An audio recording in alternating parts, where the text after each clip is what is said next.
Hello everyone, स्वागत है आप सबका आपके अपने चैनल sscupscpdf.com पे। तो गाइज आज फिर से हाजिर हैं हम आपके लिए एक नया टॉपिक लेके। और आज हमारी क्लास है 34, जिसमें हम बात करेंगे मेमोरी के बारे में और फॉरगेटिंग के बारे में। लास्ट क्लास में हमने हमारा टेस्ट के बारे में रिवीजन किया था और उससे पहले हमने हमारा पर्सनालिटी चैप्टर बिल्कुल कंप्लीट कर लिया था। तो आज से हम अपना एक नया चैप्टर स्टार्ट करेंगे और इसके बारे में डिटेल में पढ़ेंगे कि क्या होता है मेमोरी, फॉरगेटिंग क्या होता है, इसके अंदर हमें किन किन चीज़ों के बारे में पढ़ना है जो हमारे एग्जाम के पॉइंट ऑफ व्यू से सब कुछ बहुत ज़रूरी है। अच्छा, जो नए बच्चे हमारे साथ जुड़े हैं उन्हें मैं बता दूं कि ये हमारा फ्री कोर्स चल रहा है, जिसका लिंक आपको नीचे डिस्क्रिप्शन बॉक्स में मिल जाएगा।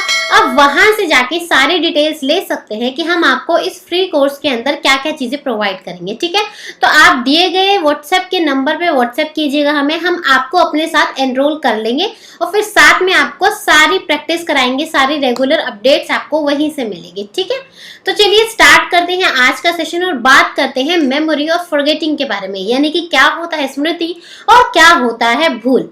तो सबसे पहले हम यहाँ जानेंगे कि आखिर मेमोरी का मतलब क्या होता है। देखिए, ये कोई नया वर्ड नहीं है आप सबके लिए, आप सबको बहुत ही अच्छे तरीके से इसका मतलब पता होगा। अब आपको क्या होता है, कुछ भी चीज पूछी जाती है कि क्या तुम्हें ये चीज याद है। अच्छा, तुम्हें याद है हम लास्ट टाइम कहाँ घूमने गए थे। अच्छा, तुम्हें याद है लास्ट टाइम हमने क्या डिश खाई थी। तो जो भी चीजें हमारे याद करने से रिलेटेड होती है कि क्या हमें अपनी पुरानी कोई चीजें अभी तक याद है, क्या पुराने फैक्ट्स, पुरानी बातें, पुराने लोग, कुछ भी हमें जो याद होता है वो आता है मेमोरी के अंदर।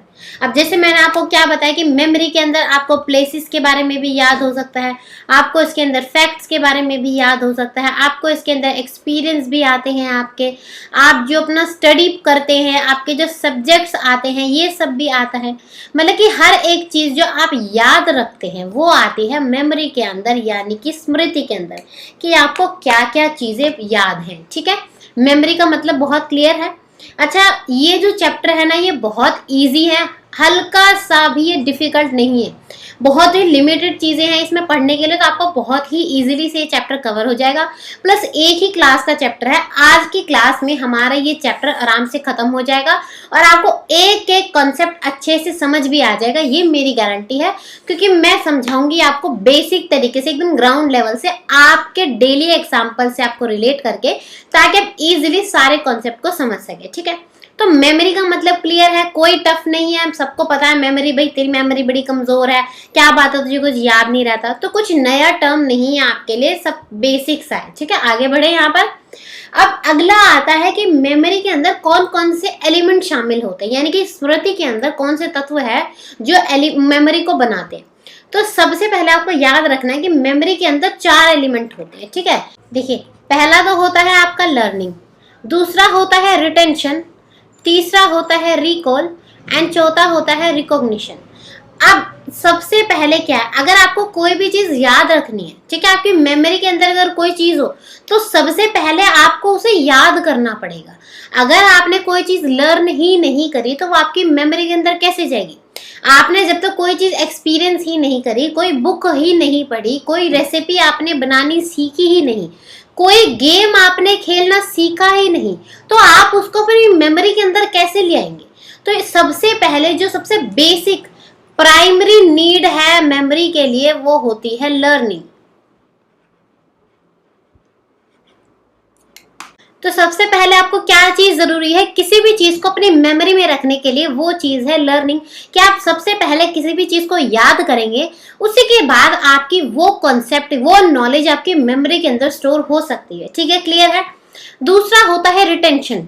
रिटेंशन यानी कि किसी भी चीज को धारण करना, अवधारणा, यानी कि आप कितनी टाइम तक उस चीज को, उस कॉन्सेप्ट को अपनी मेमोरी के अंदर स्टोर करके रख सकते हैं, इसी को बोलते हैं रिटेंशन पावर। कई बार क्या बोला जाता है कि उसकी रिटेंशन पावर बहुत अच्छी है, यानी कि वो किसी भी कॉन्सेप्ट को ज्यादा टाइम तक अपने दिमाग के अंदर स्टोर करके रख सकता है। अगर किसी की रिटेंशन पावर यानी कि अवधारण पावर कम होती है, इसका मतलब है वो जल्दी से चीजों को भूल जाता है। और अगर किसी की रिटेंशन पावर अच्छी होती है तो इसका मतलब होता है कि उसको काफी लंबे समय तक चीजें याद रहती हैं, इसी का मतलब होता है रिटेंशन। ठीक है, थर्ड आता है रिकॉल करना। रिकॉल करने का मतलब होता है कि जब भी आपको दोबारा वो चीज पूछी जाए तो क्या आप उसे बता पाएंगे। जैसे अगर सपोज आपने एक पोम याद करी, पोम होता है कविता, पोयम बोलते हैं। अभी आपको मैं बता दूं, अगर किसी को नहीं पता है तो उसको पोम बोलना चाहता है, ठीक है। अगर आपने किसी पोम को याद किया है, ठीक है, उसके बाद अभी देखो आपकी लर्निंग हो गई, फिर आपको चलो पोम याद भी है तो वो रिटेंशन हो गया। फिर अगर मैं आपको बोलूं चलिए मुझे वाली पोम आप सुनाइए, तो जब आप उस दोबारा स्टोर की हुई इंफॉर्मेशन को दोबारा से बोलेंगे, दोबारा से इकट्ठा करेंगे, तो उसको बोला जाता है रिकॉल करना। कि आपको जो चीजें याद है, जो चीजें आपके माइंड में ऑलरेडी स्टोर्ड हैं, जब आप दोबारा उन चीजों को, उन एक्सपीरियंसेस को, नॉलेज को इकट्ठा करते हैं, तो उसको ही बोला जाता है रिकॉल करना, यानी कि याद करना, ठीक है। और लास्ट यहाँ पे आता है रिकॉग्निशन। रिकॉग्निशन का मतलब होता है कि आपको देखते ही याद आ जाए, पहचान कर सको कि हाँ ये चीज मैंने पढ़ी हुई है, ये चीज मैंने याद की हुई है। अब जैसे मैं अपना बताती हूँ, मैं क्या करती थी कि सपोज एमसीक्यू है, अगर मुझे कोई चीज टफ लग रही है ना, तो मुझे कोई कॉन्सेप्ट से याद नहीं हो रहा। जैसे होते हैं ना, मंदिर कहाँ पर होते हैं, ये कौन से सन में हुआ, यहाँ का राजा कौन था, जीके में इतनी सारी चीजें होती हैं। तो मैं क्या करती थी कि मैं सिर्फ क्वेश्चन पढ़ती थी और उसका आंसर पढ़ती थी, मैं बाकी सारे ऑप्शंस पढ़ती नहीं थी, ताकि अगर एग्जाम में बाय चांस वो क्वेश्चन आ जाए तो मुझे खाली एक ही ऑप्शन होगा जो पढ़ा पढ़ा लगेगा, बाकी तो मैंने पढ़े ही नहीं। तो वही चीज होती है रिकॉग्निशन की, मतलब देख के आपको पता चल जाए कि शायद आपने ये पहले पढ़ा हुआ है, शायद ये आपकी मेमोरी में पहले से फीड था, तो आप उसे देखकर पहचान सके, यही कहलाता है रिकॉग्निशन, ठीक है। तो आपको समझ आएगा कि बेसिक 4 एलिमेंट्स होते हैं आपकी मेमोरी के अंदर। पहला होता है लर्निंग, दूसरा होता है रिटेंशन, तीसरा होता है रिकॉल करना, एंड चौथा होता है आपका रिकॉग्निशन। और प्राइमरी कौन सा होता है एलिमेंट, वो होता है लर्निंग। लर्निंग के बाद ही ये सारी 3 चीजें आ सकती हैं, बिना लर्निंग के मेमोरी में कुछ जा ही नहीं सकता, ठीक है। क्लियर है, आगे बढ़े। अगर क्लियर है तो थम्स अप करेंगे कि यस मैम ये कॉन्सेप्ट क्लियर है हमें, ठीक है। तो चलिए आगे बढ़ते हैं।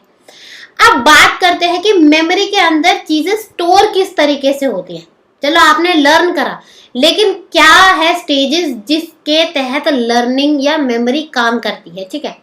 तो सबसे पहला होता है एनकोड करना। अब जैसे सपोज आपने कोई चीज लिखी, आपने लिख के उसको एनकोड कर लिया, मतलब किसी भी सिंबल में, किसी भी लैंग्वेज में लिख के उसको आपने रख लिया।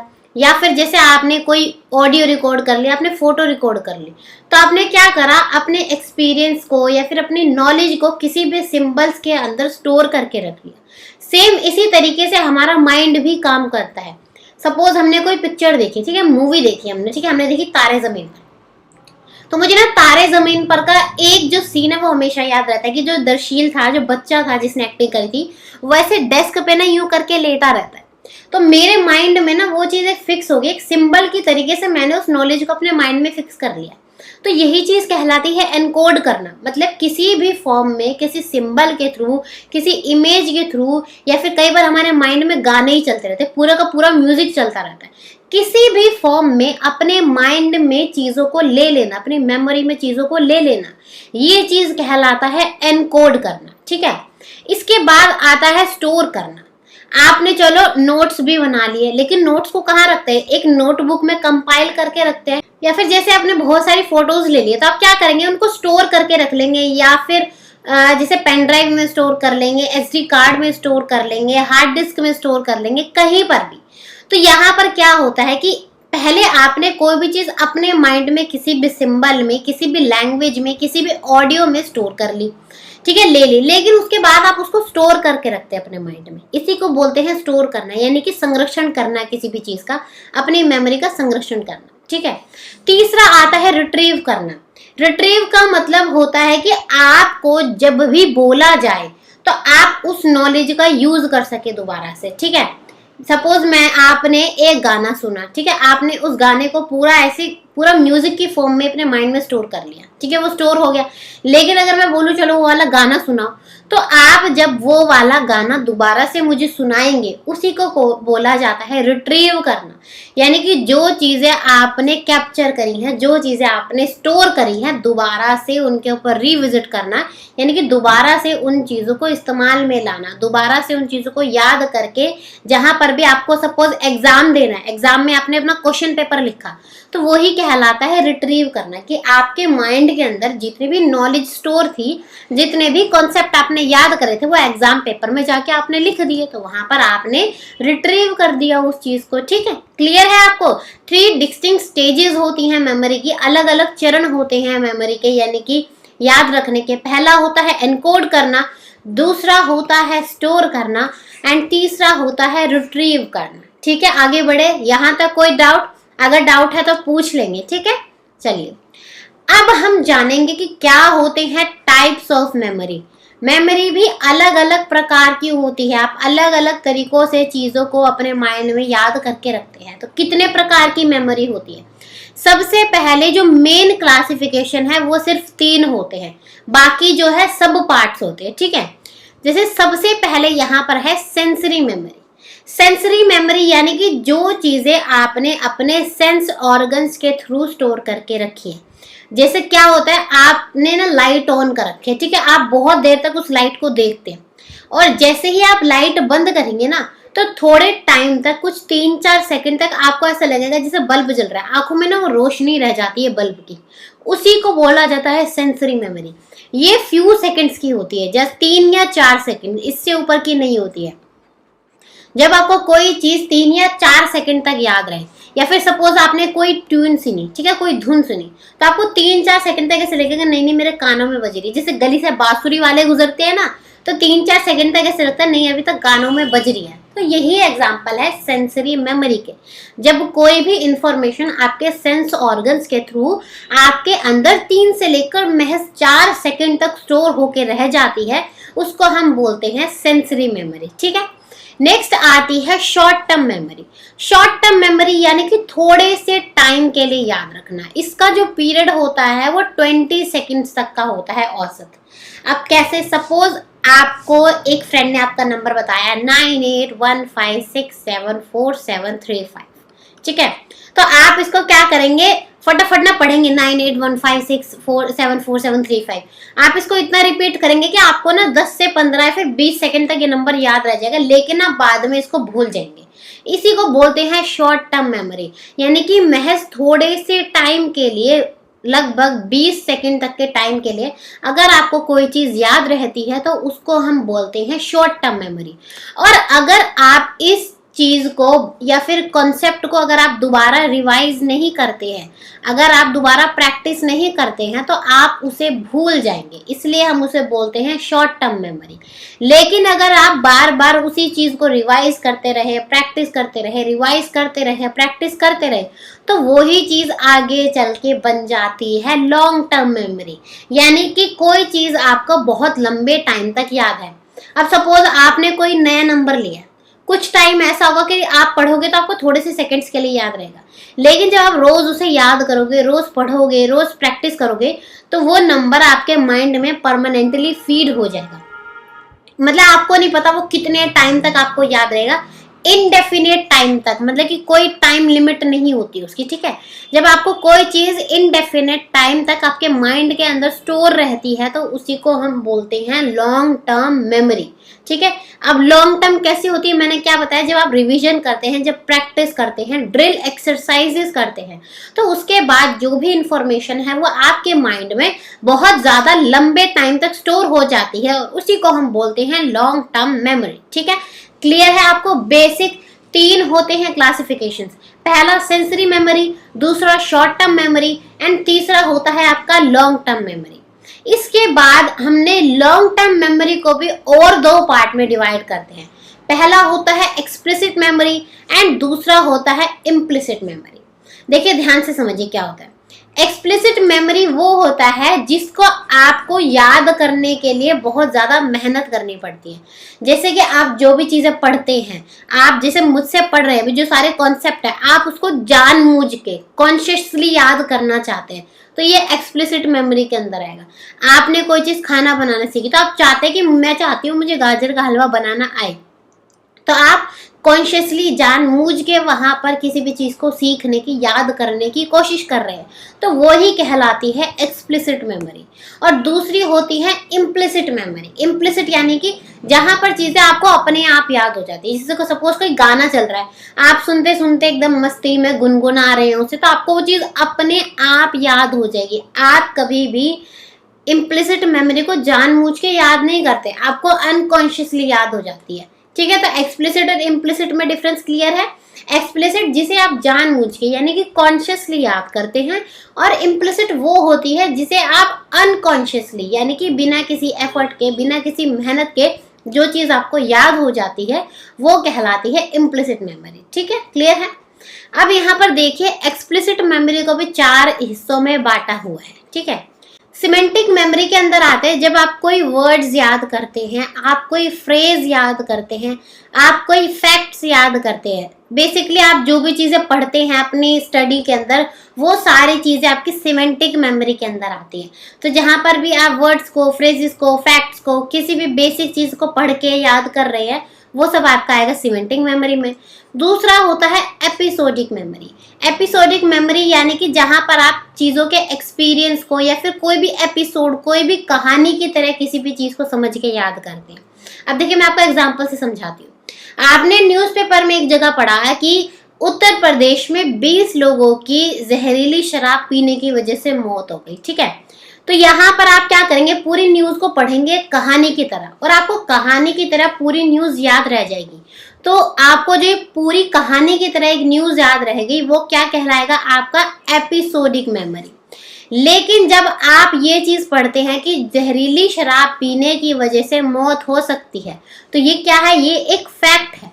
और जहां पर आपको कोई फैक्ट याद रहता है वो कहलाता है सिमेंटिक मेमोरी। ठीक है, क्लियर है आपको दोनों के बीच में डिफरेंशिएशन। ठीक है, आगे बढ़े। अगला होता है आपको फोटोग्राफिक मेमोरी, जहां पर आप फोटोज खींच के, सिंपल फोटोग्राफिक यानी फोटोज खींच के आप चीजों को याद रखते हैं, वो कहलाता है फोटोग्राफिक मेमोरी। और अगला होता है पैरानॉर्मल मेमोरी, यानी कि जहां पर कहते हैं ना, मतलब होता ऐसा कुछ नहीं है, लेकिन बोला जाता है मुझे तो अपना पिछला जन्म का याद है, मैं पिछले जन्म में अंग्रेज था, मैं पिछले जन्म में लड़की थी, पिछले जन्म में जानवर था। तो मतलब जहां पर आपको पास्ट लाइफ की चीजें याद रहे, तो वो कहलाती है पैरानॉर्मल मेमोरी। ठीक है, क्लियर है आपको। एक बार रिवाइज कर ले। सेंसरी मेमोरी, जहां पर आपको सेंसेस के थ्रू 3 से लेकर 4 सेकंड तक चीजें याद रहती हैं। शॉर्ट टर्म मेमोरी, जहां पर आपको महज 20 सेकंड तक चीजें याद रहती हैं। लॉन्ग टर्म मेमोरी, जहां पर आप चीजों को बार बार रिवाइज और प्रैक्टिस करके बहुत लंबे टाइम तक अपने माइंड में स्टोर कर सके, उसको बोलते हैं लॉन्ग टर्म मेमोरी। इसके बाद होता है एक्सप्लिसिट मेमोरी, यानी कि जिसको आप कॉन्शियस होके यानी कि जानबूझकर जिस चीजों को आप याद करते हो, वो कहते हैं एक्सप्लिसिट मेमोरी। दूसरा होता है इम्प्लिसिट, यानी कि जिनको आप अनकॉन्शियस होके याद करते हो, अपने आप जो चीजें आपको याद हो जाती हैं वो। नेक्स्ट है सिमेंटिक मेमोरी, जहां पर आप वर्ड्स, फ्रेजेस, फैक्ट्स को याद करते हैं। नेक्स्ट है एपिसोडिक मेमोरी, जहां पर आप एक्सपीरियंस, कहानी की तरह चीज़ों को याद करते हैं। देन फोटोग्राफिक मेमोरी, जहां पर आप फोटोग्राफ के थ्रू याद करते हैं। एंड देन पैरानॉर्मल, जहां पर आप पास्ट लाइफ से रिलेटेड चीज़ों को याद रखते हैं, उन्हें कहते हैं। ठीक है, आगे बढ़े। अगर क्लियर है तो करेंगे थम्स अप। ठीक है, चलिए आगे बढ़ते हैं। ये हमने कर लिया है। यस, नेक्स्ट अब हम पढ़ेंगे कि किन किन तरीकों से आप चीज़ों को याद कर सकते हैं, क्या क्या मेथड होते हैं जिनके थ्रू आप चीज़ों को याद करते हैं। ठीक है, सबसे पहला है यहाँ पर रेसिटेशन। रेसिटेशन क्या होता है, बार बार चीज़ों को बोल के याद करना। अब जैसे क्या होता है, पोएम रिसाइट करो, तो रिसाइट क्या है, बार बार हम पोएम बोलते हैं। ठीक है, पोएम को हम बोलते हैं, तो सेम यही चीज़ है। सपोज मुझे याद करना है, एक पैराग्राफ याद करना है मुझे ताजमहल के ऊपर, मैं उसको क्या करूंगी, बार बार बोल बोल के ताजमहल जो है आगरा में है, ताजमहल को शाहजहां ने बनवाया, ताजमहल को मुमताज महल की याद में बनवाया गया। तो जब मैं बार बार चीज़ों को रिपीट करके याद करूंगी तो उसे बोला जाता है रेसिटेशन, यानी कि स स्वर पाठ। ठीक है, क्लियर है। आगे बढ़े। अगला है यहाँ पर स्पेस्ड मेथड। स्पेस्ड मेथड का मतलब होता है थोड़ा सा टाइम देके याद करना, टाइम का गैप देके याद करना। अब कैसे? सपोज आपको ना एक 10 पैराग्राफ का एक ऐसे याद करना है, तो आप पूरा एक बारी में याद करने की बजाय क्या करेंगे, आपने इसे थोड़ा सा याद कर लिया, फिर आपने थोड़ा सा टाइम का गैप दे दिया, ठीक है, 10 मिनट गैप कर लिया। अब इससे अच्छा एग्जांपल है मेरे पास। आप गवर्नमेंट जॉब की तैयारी कर रहे हैं सारे, तो क्या पूरे दिन 24 के 24 घंटे पढ़ते हैं? नहीं, सोते भी हैं, बीच में खाना भी खाते हैं, थोड़ा सा रिफ्रेश होकर घूमते भी हैं। तो आप क्या करते हैं, बीच बीच में अपनी लर्निंग के बीच में स्पेस देते हैं, तो उसी को बोलते हैं स्पेस देना, स्पेस्ड मेथड। यानी कि थोड़ा थोड़ा टाइम का गैप लेके, ब्रेक लेके चीजों को याद रखना, ठीक है। अगला होता है अनस्पेस्ड, यानी कि लगातार बैठ के पढ़ना। मैंने सोचा है आज मैं 5 घंटे लगातार बैठ के पढ़ूंगी, तो मैं बिना किसी गैप के, बिना किसी टाइम को एकदम जाया किए बिना जब मैं चीजों को याद करूंगी, तो उसको बोला जाता है अनस्पेस्ड मेथड, ठीक है। तीसरा है यहाँ पर पार्ट। जैसे कि मैंने भी आपको एग्जाम्पल बताया, 10 पैराग्राफ का आपका याद करना था, तो आप क्या करोगे, उसको 2-2 पैराग्राफ के पार्ट में डिवाइड कर लोगे। पहले आप 2 पैराग्राफ याद करोगे, फिर 2 याद करोगे, फिर 2 याद करोगे, फिर 2 और फिर 2, यानी कि छोटे छोटे पार्ट्स में आप जब चीजों को याद करते हैं, ठीक है। इसके बाद आता है होल मेथड, यानी कि आप इकट्ठा 10 के 10 पैराग्राफ को याद करेंगे, कोई भी आप उसका डिवीजन नहीं करेंगे, ठीक है। नेक्स्ट है आपका रोट एंड इंटेलिजेंट। रोट का मतलब होता है जब आप स्पेसिफिकली रट्टा मारेंगे, a प्लस बी का square equal to a square plus b square plus 2ab, a plus b का whole square a square plus b square plus 2ab। Simple आप रट्टा मार रहे हैं, आपने कोई उसके पीछे कॉन्सेप्ट नहीं समझा, कुछ नहीं समझा, सिर्फ रट्टा मार लिया। और दूसरा होता है इंटेलिजेंट, यानी कि चीजों के पीछे के कॉन्सेप्ट को समझकर याद करना, उसको बोला जाता है इंटेलिजेंट मेथड के थ्रू याद करना। नेक्स्ट है यहाँ पर ग्रुप और रिदम के थ्रू याद करना। अब जैसे मैंने आपको बताया ना, ये क्या था यहाँ पर, ये एग्जाम्पल ग्रुप का भी था, आपने ग्रुप बना के याद किया। रिदम यानी कि थोड़ा सा अपने लहर में याद करना। जब भी हम कोई पोम याद करते हैं तो क्या करते हैं हम, कि जैसे कि सपोज एक पोम है चबी चिक्स है, ठीक है, वैसे ही normal example, chubby cheeks dimple chin, मतलब रिदम बना के याद करना चीजों को। जब आप गाने की तरह याद करते हैं ना, तो आपको चीजें बेहतर तरीके से, थोड़ा इंटरेस्टिंग तरीके से आपको चीजें याद हो जाती है, ठीक है। क्लियर है? अब आप देखो कितना इजी चैप्टर है ये, मेमोरी एंड फॉरगेटिंग का, हल्का सा भी टफ नहीं है, बहुत ही बेसिक से बहुत ही इजी से कॉन्सेप्ट है इसके अंदर सारे, ठीक है। तो आगे बढ़े यहाँ पर। अब हम पढ़ेंगे कि क्या टेक्निक्स होते हैं, किन किन टेक्निक्स के थ्रू आप चीजों को याद रख सकते हैं। पहला है यहाँ पर विल टू लर्न। जब तक आपके अंदर किसी भी चीज को याद रखने की इच्छा नहीं होगी, जब तक आप चीजों को याद कर ही नहीं सकते। जैसे मैंने आपको क्या बताया कि आप कभी भी किसी चीज को, किसी पर्सन को जबरदस्ती याद नहीं करा सकते, तो जब तक उसकी विल नहीं होगी वो पर्सन उस चीज को याद नहीं करेगा, ठीक है। दूसरा है यहाँ पर इंटरेस्ट एंड अटेंशन। अगर आपको किसी कॉन्सेप्ट को याद करने में इंटरेस्ट आ रहा है, अगर आपका अटेंशन लेवल पूरा फोकस एकदम 100% है, तो आप उन चीज़ों को अच्छे से याद कर पाएंगे। तो इसलिए अगर आप जैसे सपोज अभी तैयारी कर रहे थे, अगर आपको कभी भी लगता है आपका फोकस लूज हो रहा है, तो आप क्या करें, थोड़ा सा ना 10 मिनट का ब्रेक लो, इधर उधर घूम के आओ, तो आप रिफ्रेश हो जाओगे, दोबारा से आप अटेंशन दे पाओगे, ठीक है। या फिर सपोज आपको अब ना मैथ्स बहुत देर से कर रहे हैं, आपका ना इंटरेस्ट अभी ना मैथ्स में खत्म हो गया, तो थोड़ी देर के लिए उस मैथ्स को अलग रख दो, नेक्स्ट सब्जेक्ट उठा लो, ताकि आपका इंटरेस्ट लेवल बना रहे पढ़ने में, ठीक है। इसके बाद नेक्स्ट होता है प्रॉपर मेथड ऑफ मेमोराइजेशन। आपको पता होना चाहिए कि कौन से पार्ट के लिए आपको किस तरीके से पढ़ना है, कहाँ पर आपको स्पेस दे के पढ़ना है, या फिर कहाँ पर आपको बिना गैप के पढ़ना है। जैसे कि आपको बहुत छोटा कॉन्सेप्ट याद करना है, तो वहां पर आपको उसे पार्ट में डिवाइड करने की या फिर बीच में ब्रेक लेने की जरूरत नहीं है। वहां पर आप उसको पूरे होल में याद करेंगे और अनस्पेस्ड, यानी कि बिना कोई टाइम जाया करे याद करेंगे। तो आपको पता होना चाहिए कि किस प्रॉपर मेथड के थ्रू आपको उस टाइम याद करना, मेमोराइज करना बहुत ज्यादा हेल्पफुल रहेगा, ठीक है। अगला है यहाँ पर principle of association. Principle of association का मतलब होता है कोई छोटे से ट्रिक्स के थ्रू चीजों को याद करना।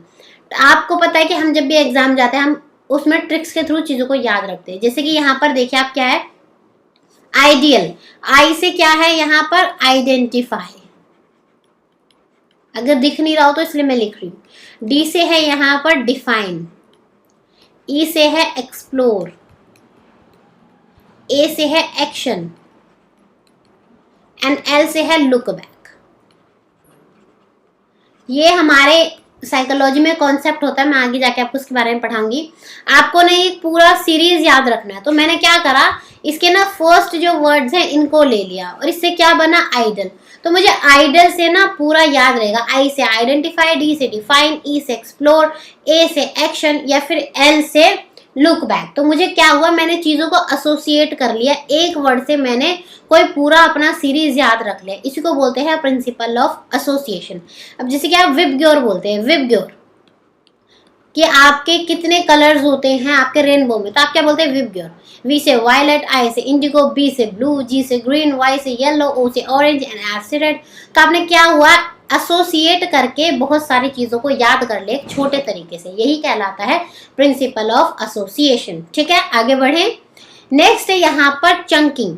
चंकिंग में आप क्या करते हैं, कोई भी बहुत बड़ा नंबर होता है उसको छोटे छोटे पार्ट्स में डिवाइड कर लेते हैं। जैसे मैंने अभी आपको एक नंबर का एग्जांपल दिया था कि सपोज आपको ना ये नंबर याद करने हैं, तो आप इसको आप अलग अलग पार्ट्स में डिवाइड कर लेंगे। पहले आप 9384 याद करेंगे, फिर 7669 याद करेंगे, देन 3758 याद करेंगे, फिर आपको क्या होगा, इस तरीके से पूरा नंबर याद हो जाएगा। इसी को बोला जाता है चंकिंग। बहुत ज्यादा नंबर्स को छोटे छोटे पार्ट्स में करके डिवाइड करना, इसी को बोलते हैं। ठीक है, इसके बाद नेक्स्ट है कि जब भी आप किसी चीज को याद करने की कोशिश करते हैं तो उस टाइम आप कोशिश करें कि जितने ज्यादा सेंसेस हो सके उतने ज्यादा सेंसेस का इस्तेमाल करें, क्योंकि जितने ज्यादा आप सेंसेस का इस्तेमाल करेंगे उतना बेहतर आपको चीजें समझ आती है। आप सपोज जैसे पढ़ते हैं तो आप मुझे देख रहे हैं तो आपका आंखों का इस्तेमाल हो रहा है, कान से सुन रहे हैं तो कान का इस्तेमाल हो रहा है। तो जितने ज्यादा सेंसेस इस्तेमाल करेंगे उतनी ज्यादा बेहतर मेमोराइजेशन होती है आपकी। नेक्स्ट है यहाँ पर रिपीटिशन एंड प्रैक्टिस। अगर आपने कोई चीज पढ़ ली है, कोई चीज याद कर ली, लेकिन अगर आप उसकी प्रैक्टिस नहीं करते, उसको बार बार रिपीट नहीं करते, तो उस चीज को पढ़ने का कोई फायदा नहीं है। आप इजिली उन चीजों को भूल जाएंगे।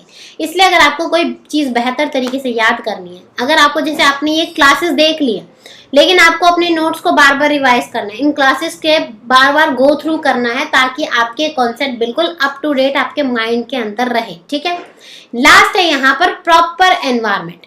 अगर आप कोई भी चीज मेमोराइज करना चाहते हैं तो उसके लिए आपके पास प्रॉपर एनवायरनमेंट होना चाहिए, मतलब कोई भी डिस्ट्रैक्शन नहीं होनी चाहिए। ठीक है, आपके पास प्रॉपर जितनी चीजें आपको वहां पे चाहिए उतनी चीजें आपके सामने मौजूद होनी चाहिए, यानी कि एकदम एकदम कंड्यूसिव एनवायरनमेंट बोलती हूँ ना मैं, प्रॉपर एनवायरनमेंट आपको चीजों को पढ़ने के लिए मिलना चाहिए। ठीक है, मेमोरी का हमारा कॉन्सेप्ट यही था। अब हम पढ़ेंगे दूसरे कॉन्सेप्ट के बारे में। चलो आपने चीजें याद तो कर ली लेकिन आप चीजों को भूल भी जाते हैं, तो आपको फॉरगेटिंग के बारे में पढ़ना भी जरूरी है। ठीक है, तो अब फॉरगेटिंग क्या है, बहुत सिंपल है, मेमोरी में चीजों को याद रखना, और फॉरगेटिंग में जब आप चीजों को भूल जाते हैं धीरे धीरे करके, उनको बोलते हैं हम फॉरगेटिंग। अब फॉरगेटिंग के अंदर जो सबसे मेन कॉन्सेप्ट आता है वो आता है एबिंगहॉस का फॉरगेटिंग कर्व। ये फॉरगेटिंग कर्व जो है बच्चों, ये एबिंगहॉस के द्वारा ही दिया गया था और 1885 में इन्होंने इस कर्व को दिया था। इन्होंने क्या करा, इन्होंने एक एक्सपेरिमेंट करा। ठीक है, एक्सपेरिमेंट में इन्होंने खुद पर ही करा एक्सपेरिमेंट। इन्होंने सपोज क्या करा, इन्होंने 20 वर्ड्स याद कर लिए। ठीक है, 20 वर्ड्स जब इन्होंने याद करे तो इन्होंने देखा कि 20 मिनट बाद मेरे को कितने याद थे, फिर उन्होंने देखा 1 दिन बाद मुझे कितने याद थे, फिर देखा 2 दिन बाद मुझे कितने याद थे, फिर देखा 3 दिन बाद कितने याद थे। तो इस तरीके से इन्होंने देखा, जैसे पहले दिन ये 34% भूल गए, नेक्स्ट दिन ये 60% भूल गए, मतलब इस तरीके से कुछ कुछ परसेंट में ये रोज ना कुछ कुछ वर्ड्स भूलते जा रहे थे। तो इसी के बेसिस पे इन्होंने फॉरगेटिंग कर्व का निर्माण किया। देखिए इस तरीके से कि देखिए सपोज 4 दिन तक, ठीक है, 7 दिन तक कोई चीज इन्होंने जो है देखा, एक्सपेरिमेंट करा। पहले दिन इन्हें फर्स्ट टाइम इन्हें क्या था, पूरी 100% याद थी, लेकिन जब इन्होंने अगले दिन देखा तो अगले दिन तक इन्हें सिर्फ और सिर्फ 57% चीजें याद रही थी। एक सेकेंड। तो इन्होंने क्या देखा, जब इन्होंने एक दिन बाद देखा तो इन्हें सिर्फ 57% चीजें याद रही। फिर दूसरे दिन देखा तो सिर्फ 38% चीजें याद थी। फिर तीसरे दिन देखा तो सिर्फ 24% चीजें याद थी। मतलब इसी तरीके से रोज चीजें जो याद थी उनका लेवल धीरे धीरे कम होता जा रहा था, और इसी के बेसिस पे इन्होंने ये फॉरगेटिंग कर्व बनाया कि टाइम के साथ साथ हम चीज़ों को भूलते जाते हैं, हमारी जो नॉलेज है वो डीके होती जाती है। तो यहाँ पर आपको पहली चीज़ क्या याद रखनी है कि जैसे जैसे टाइम गुजरता है वैसे वैसे आप चीज़ों को भूलते जाते हैं, ठीक है। और दूसरी इनके कर्व से बात क्या निकल के आए कि फर्स्ट डे आपका जो फॉरगेटिंग का लेवल होता है वो सबसे ज़्यादा हाई होता है।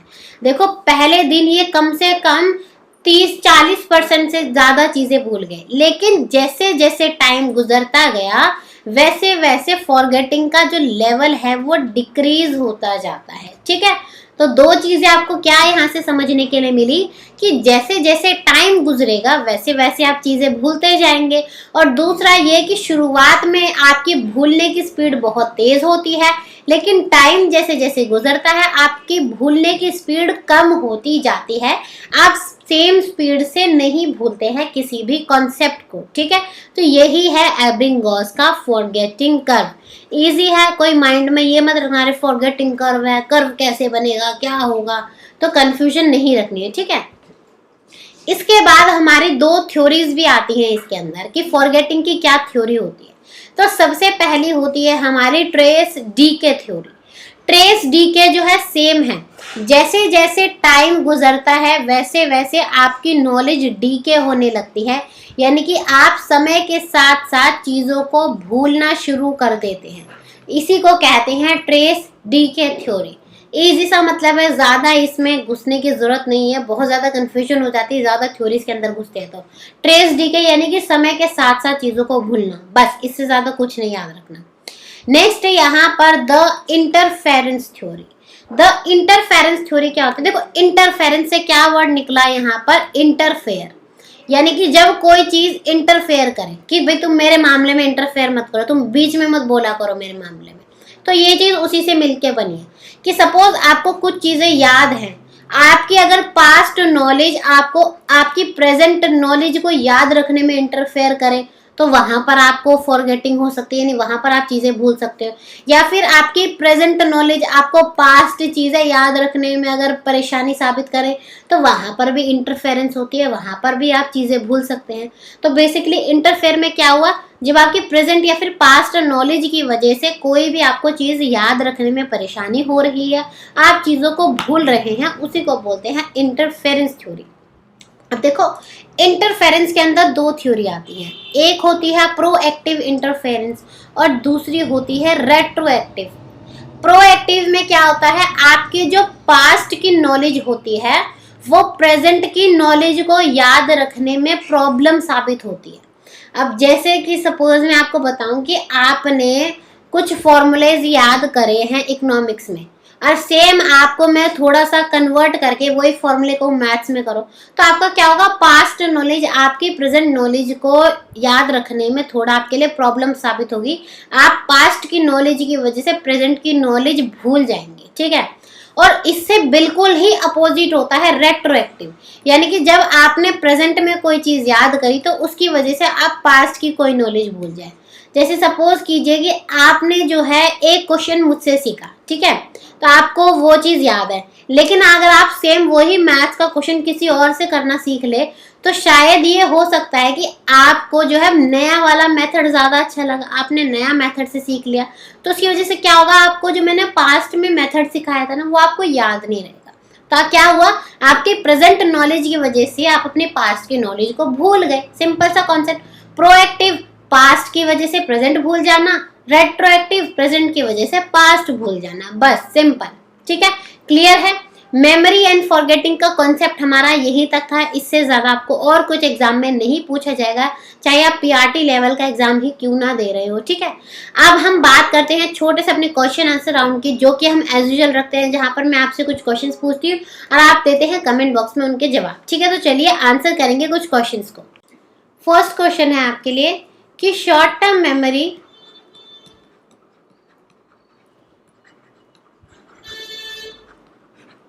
लॉन्ग टर्म मेमोरी के अंदर कब कन्वर्ट होती है। ठीक है, ऑप्शन ए जब आप बार बार चीज़ों को रिवाइज करते हैं। ठीक है, ऑप्शन बी जब आप अनकॉन्शियस तरीके से चीज़ों को रिवाइज करते हैं, पर मतलब कि अनकॉन्शियस आपको चीज़ें याद हो जाती हैं।